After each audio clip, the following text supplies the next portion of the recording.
বিদ্যুতের খুঁটিতে বিদ্যুৎপৃষ্ট হয়ে মৃত্যু হলো ১৩ বছরের এক তরতাজা কিশোরের। মৃত্যুকে কেন্দ্র করে শোকের ছায়া নেমে এলো মালদার রতুয়া ১ নম্বর ব্লকের কার্বনা কাঞ্চননগর এলাকায়।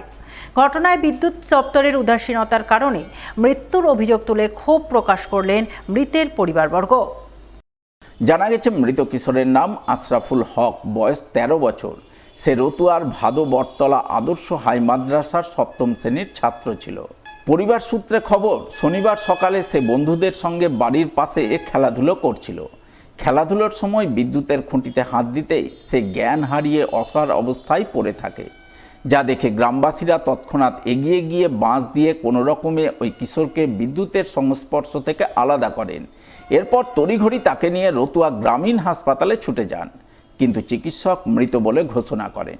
স্বভাবতই কান্নায় ভেঙে পড়েন পরিবারবর্গের অভিযোগ, বিদ্যুতের খুঁটিতে শর্ট সার্কিটের ফলে আশরাফুলের মৃত্যু হয়েছে। এই মৃত্যুর জন্য বিদ্যুৎ দপ্তর দায়ী, কারণ আগেও ওই বিদ্যুতের খুঁটিতে শর্ট সার্কিট হয়েছে, যা তারা একাধিকবার বিদ্যুৎ দপ্তরে জানিয়েছেন, কিন্তু বিদ্যুৎ দপ্তর থেকে কোনো ব্যবস্থা নেওয়া হয়নি, যার ফলস্বরূপ আজ এক তরতাজা কিশোরের প্রাণ চলে গেল।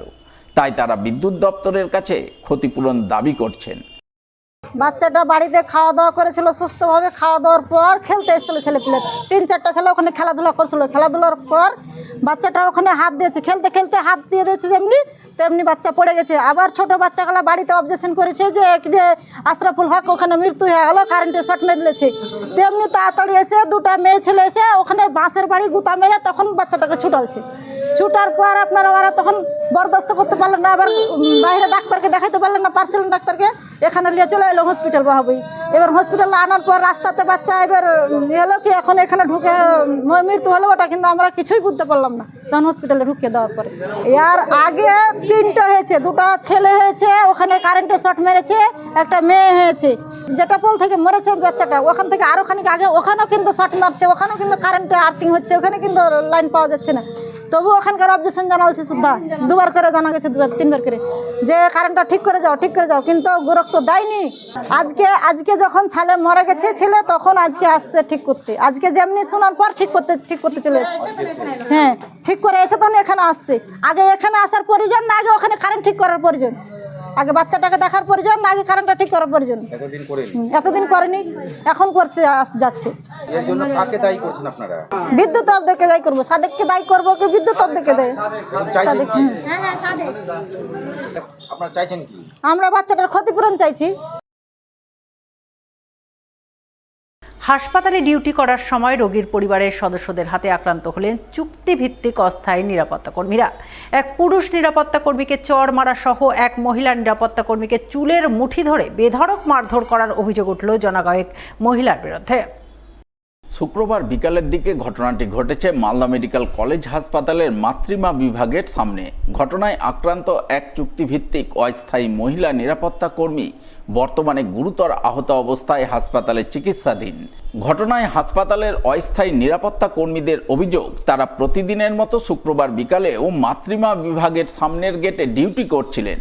ওই সময় প্রথমে 3 জন মহিলা গেট পাস না দেখিয়ে এক প্রকার জোর করে হাসপাতালে ঢোকার চেষ্টা করেন, তাই সঙ্গে সঙ্গে তাদের আটকে বাইরে বের করে দেন।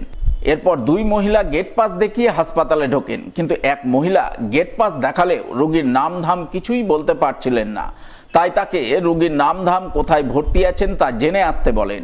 আর ঠিক ওই সময়ে জনা কয়েক মহিলা এসে প্রথমে একজন পুরুষ মহিলা নিরাপত্তা কর্মীর গালে সপাটে চড় মারেন। তাকে বাঁচাতে কয়েকজন মহিলা নিরাপত্তা কর্মী ছুটে এলে তাদেরও মারধর করতে শুরু করে বলে অভিযোগ। 3 জন মহিলা নিরাপত্তা কর্মীর মধ্যে এক মহিলা নিরাপত্তা কর্মীর চুলের মুঠি ধরে বেধড়ক মারধর করার অভিযোগ ওঠে, যার জেরে তিনি গুরুতর আহত অবস্থায় বর্তমানে হাসপাতালে চিকিৎসাধীন। এই ঘটনার পরপরই তারা হাসপাতালের পুলিশ ক্যাম্পে ফোন করেন, কিন্তু পুলিশ আসেনি, পুলিশের তরফে কোনো সহায়তা মেলেনি। তাই তারা ভীষণ আতঙ্কের মধ্যে রয়েছেন। এই পরিস্থিতিতে কিভাবে ডিউটি করবেন তা বুঝে উঠতে পারছেন না। ওদের একটা 4 তলায় বাচ্চা ভর্তি আছে। এবার আমি, নাটুদা আর সঙ্গীতা আর বিউটি, এই 4 জন মাতৃমার মেন গেটে ডিউটি করছিলাম। সেই অবস্থায় ওরা 4-5 জন মহিলা এসে প্রথমে ঢুকে যায়, তারপরে আমরা বলে বের করি, তারপরে আবার ওরা 3 জন মহিলা মাতৃমার গেটে আসে। প্রথম হলুদ কার্ড দেখে একটা মহিলাকে ছাড়া হয়, তারপরে সবুজ কার্ডটা দেখে আরেকজন মহিলাকে ছাড়া হয়। তারপরে সেকেন্ড টাইম যখন আরেকটা মহিলা তাদের পিছনে সবুজ কার্ড নিয়ে গেটের মধ্যে দিয়ে ঢুকেছে, আমার দড়িটা যে ধরে আছি ওটা দড়ি মানে ঠেলে চলে যাবে এরকম একটা ব্যাপার। তারপরে আমি ওকে জিজ্ঞাসা করছি আপনার পেশেন্ট কোথায় আছে, পেশেন্টের নাম কি?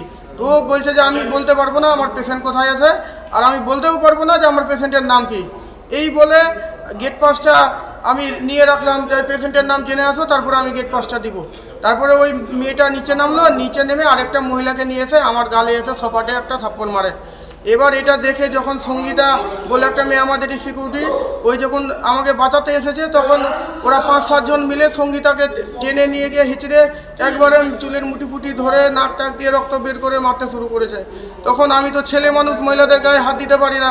তখন আমাদের আবার সুপারভাইজারকে ফোন করেছি, তারপরে আমাদের পুলিশ ক্যাম্পে ফোন করেছি, কিন্তু আমরা যে ডিউটি করছি সেখানে এখন পর্যন্ত কোনো পুলিশ আর প্রশাসন আসলো না, কোনো দায়িত্ব হলো না। আমাদের নিরাপত্তাটা কোথায়?